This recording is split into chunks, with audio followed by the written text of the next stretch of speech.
Gather around, my friends. It's time for another fireside chat. We're improvising today, live on location, and we're going to move on to looking at the second role in Karpman's Drama Triangle, and that is the Persecutor. And the Persecutor is the role that initiates or creates the victim mindset in the other part of the triangle. The Persecutor can be an individual, a group of individuals, or it can be an event, which I'm going to discuss later on.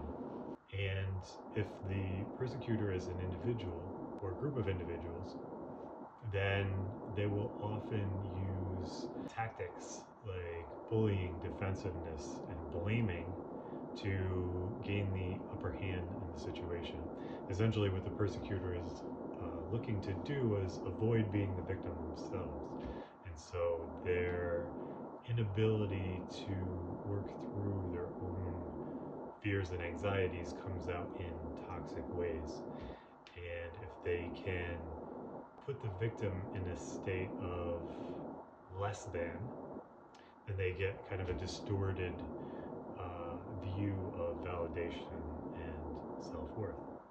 Individuals who tend towards narcissism or have narcissistic personalities are much more likely to inhabit this persecutor role in conflict and relationships in their life.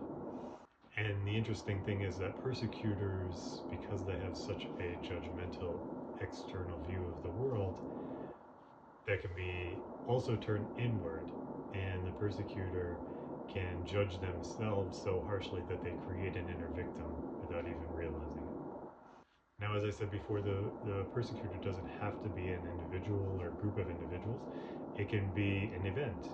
So something like a natural disaster, being laid off from a job, or receiving a scary health diagnosis. These are all events that can put people into a state of feeling like the victim.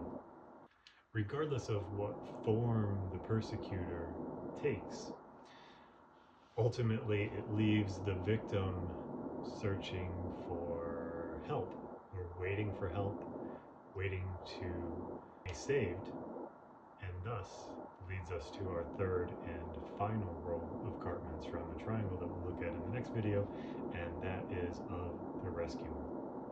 Alright, my friends, until next time, be well.